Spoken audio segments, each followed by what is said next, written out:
এনসিপির জুলাই পদযাত্রার আজ ২০তম দিনের কর্মসূচি। রাঙামাটিতে বেলা ১১টায় বনরূপায় সমাবেশ করবে এনসিপি।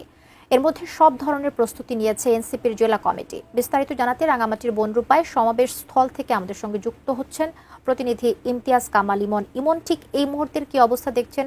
একদম শেষ দিকে প্রস্তুতি, নিশ্চয়ই কি অবস্থা সেখানে সার্বিকভাবে?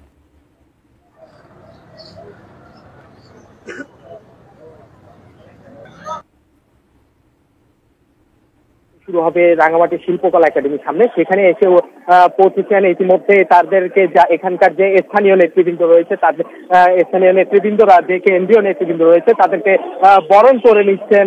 আমরা দেখতে পাচ্ছি যে এখানে প্রচুর স্থানীয় যে তাদের যে প্রতিনিধিরা রয়েছে তারা তাদেরকে বরণ করে নিচ্ছে, এবং এখানে আমরা দেখতে পাচ্ছি যে এখানকার স্থানীয় নেতৃবৃন্দরা তাদের বরণের পাশাপাশি তারা এখনই পথসভাটি শুরু করবেন। এখানে এই পথসভাটি রাঙামাটির যে শিল্পকলা একাডেমি রয়েছে সেই শিল্পকলা একাডেমি থেকে শুরু হয়ে এখানকার যে স্থানীয় জনসাধারণের সাথে কথা বলে তারা এই পথসভাটি রাঙামাটির যে বনরূপার যে সমাবেশ স্থল, সেই সমাবেশ স্থলে গিয়ে যুক্ত হবে।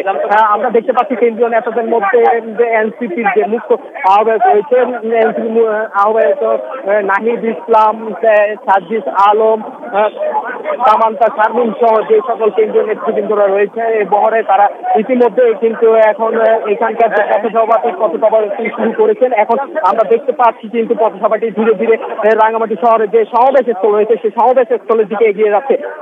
আমি একটু দেখাতে চেষ্টা করি, তারা কিন্তু ইতিমধ্যেই কিন্তু শুরু করছেন। কিন্তু এখানকার যে বিপুল পরিমাণে তাদের সমর্থকরা এখানে উপস্থিত হয়েছে। একই সাথে কিন্তু তাদের নিরাপত্তার জন্য এখানে পুলিশ, এপিবিএন, আর্মি সহ প্রশাসনের সর্বাত্মক নিরাপত্তা কিন্তু এখানে দেওয়া হচ্ছে। তো কবিতা, এই ছিল আমার কাছে সর্বশেষ তথ্য।